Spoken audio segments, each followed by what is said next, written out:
On the fringes of the sleepy town of Serenity Creek lay an almost forgotten relic of a bygone era, Jerry's Diner. It was an old school setup, with its distinctive aluminum paneling and a neon sign that still glowed dimly after all these years.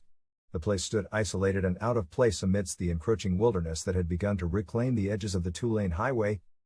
Rumor had it that the diner had once been a bustling hive of activity in its heyday. However, with the building of the interstate that diverted most of the traffic, Jerry slowly began its descent into obscurity. Yet, oddly enough, the diner never closed. There were no reports of bankruptcy, no notices of termination. The lights remained on, and the open sign was always lit, an eerie beacon in the silent, starless nights.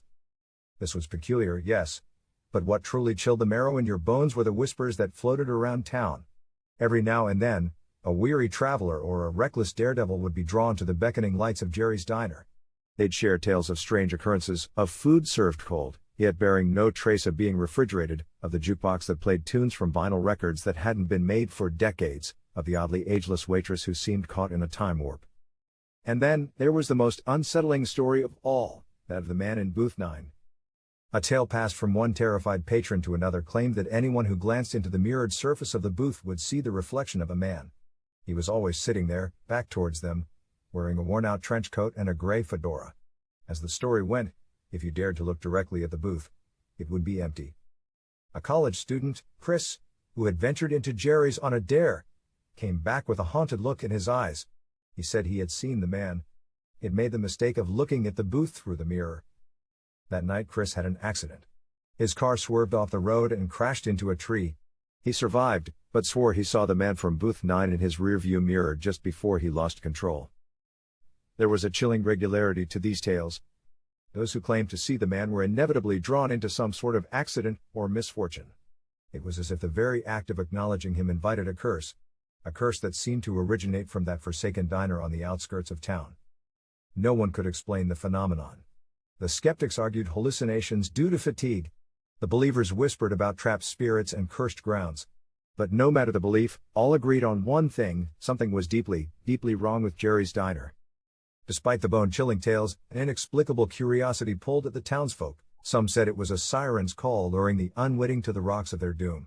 This allure eventually ensnared a local writer named Max. He was a skeptic, a firm believer in logic and reason. He saw Jerry's Diner as a beacon of unsolved mystery, a chance to write a story that would immortalize him.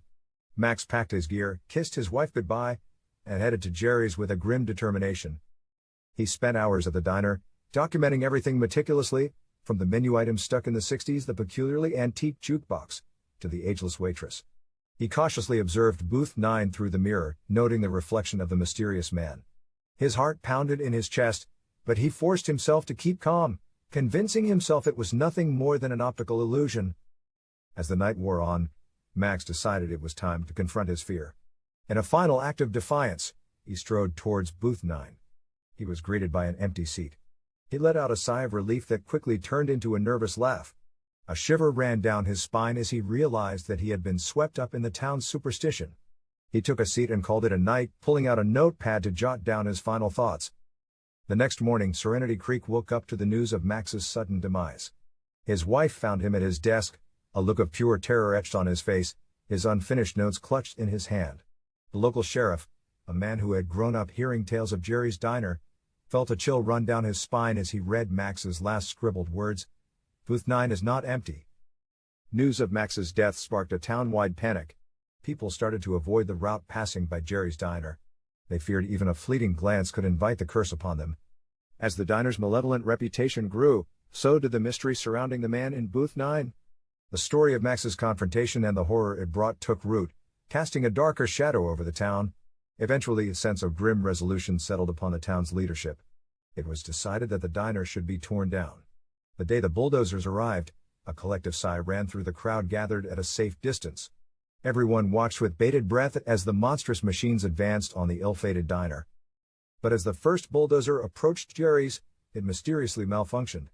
The driver, panic in his eyes, later swore he saw the man in booth 9 reflected in his rearview mirror just before the controls jammed.